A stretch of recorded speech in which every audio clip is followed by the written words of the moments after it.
Welcome to the final part of our Goblin Market analysis, part 6, also titled The Redemption.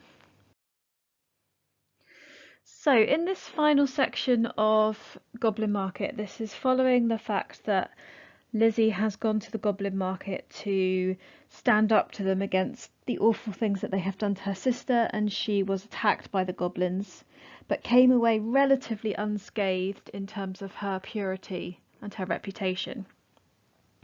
So when she returns, she says to Laura, "Did you miss me? Come and kiss me. Never mind my bruises. Hug me, kiss me, suck my juices." Her entrance is heroic, and she kind of borrows from the princely stereotypes from fairy tales, which is quite subversive for a female character. You could also argue that there's quite a lot of homoerotic imagery here. The idea of her kissing, hugging and sucking her, these are quite erotic images to use for a sister, especially female to female in this period of time. So you could argue that there is a lesbian undertone to this. However, there's also another meaning for the eat me, drink me, love me tripling here, which recall the Last Supper. So it suggests that it is chaste rather than homoerotic, that actually the sucking and the hugging and the eating of Lizzie is actually more about replenishing her soul rather than a homoerotic action. And the fact that she can now experience this kind of sensuality, the argument seems to be from Rossetti that it's okay to have sexual feelings and sexual desires, but you have to do them in the proper context. You have to do them within a loving marriage, or a marriage at least in the Victorian period. So eroticism and sensuality are absolutely fine so long as they are in the correct context. So Laura can almost be given this sensuality from her sister or through her sister, which makes it more appropriate than it was when it was given to her through the goblins. So it's the goblins rather than the fruit that are the issue in terms of sexuality. So Laura's reaction to Lizzie's return is that she's really worried and she's really scared for her sister, that she feels like her sister may have suffered in the same way that she has, and obviously she knows only too well the impact of eating the fruit from the goblins. So there's an acknowledgement of the danger now. Laura didn't used to acknowledge how dangerous eating the fruit was, but now she says about the forbidden fruit, and she worries that there's been an impact on Lizzie. And the listing here about the likely impacts on Lizzie, the idea of her being wasted, undone, ruined, thirsty, cankered, goblin ridden, this listing demonstrates the extreme consequences of unbridled sexuality. So all of the bad things that can happen to you when you taste the fruit. And the tripling at the end is just a repetition of the corruption experienced.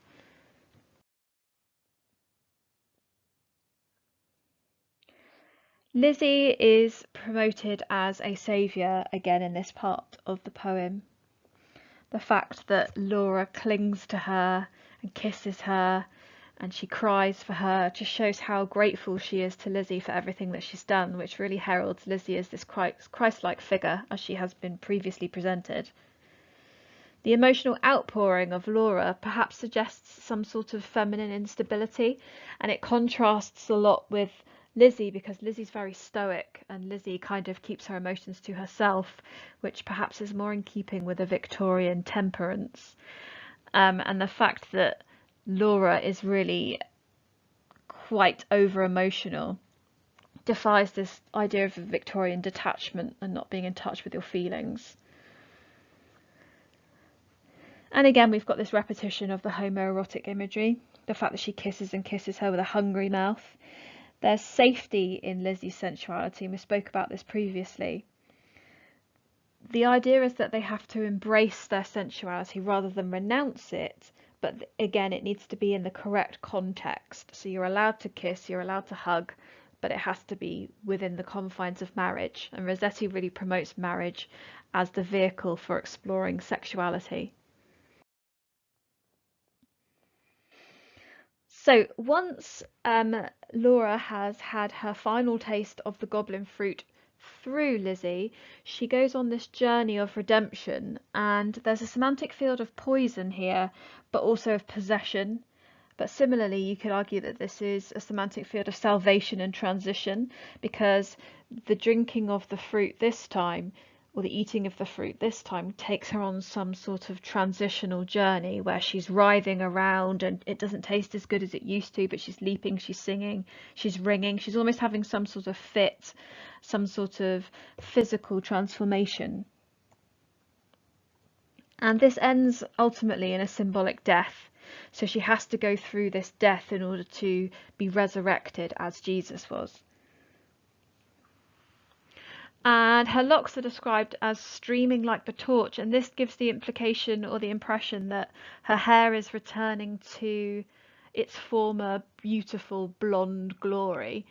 And remember, that was taken away from her by eating the fruit. So the fact that it's blazing like a torch again, or streaming like a torch again, suggests that perhaps there's some sort of restoration going on.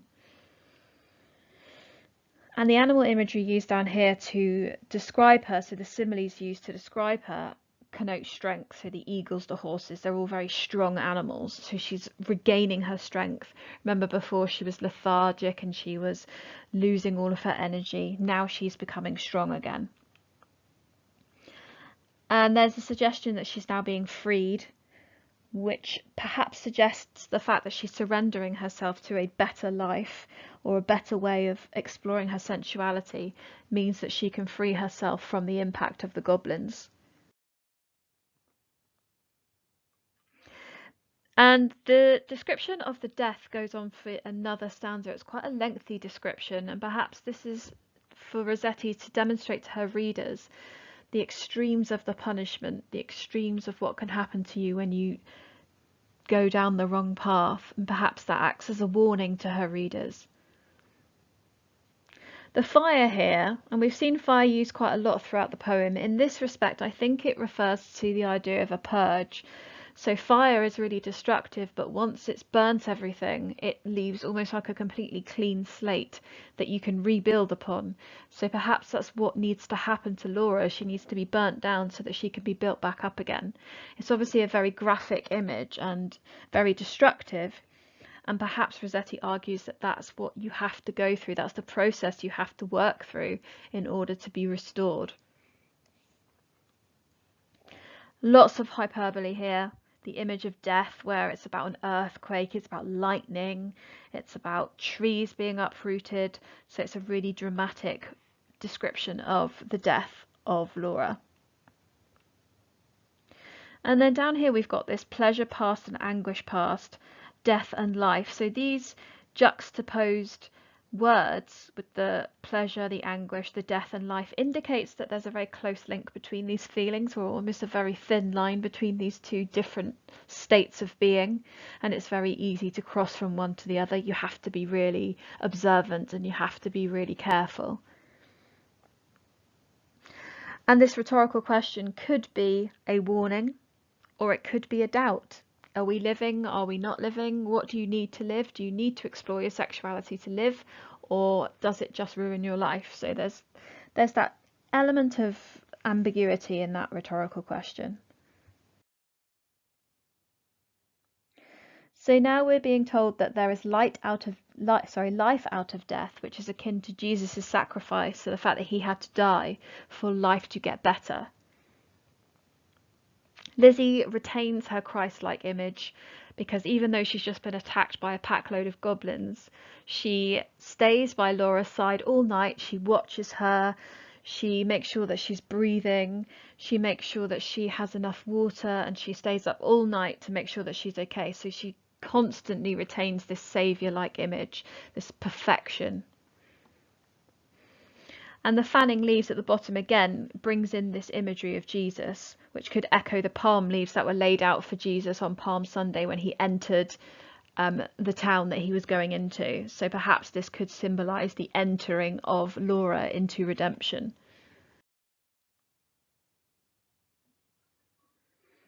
So the tone changes here. So following the death of Laura, or the symbolic death of Laura, we get the next morning where she wakes and everything seems to be much better. So the tone changes here to natural imagery. And this again echoes the Easter story. On Easter Sunday, it's described as being very natural, and the birds awoke and everything was really beautiful because everything has been cleansed. And this is the idea of Laura's resurrection.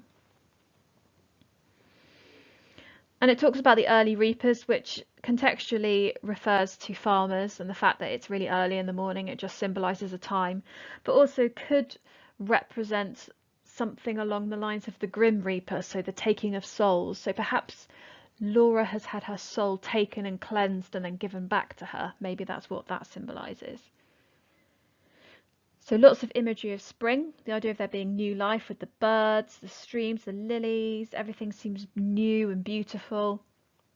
It was kind of reminiscent of Scrooge on Christmas Day, where he wakes up and everything's beautiful again because his soul has been changed in some way.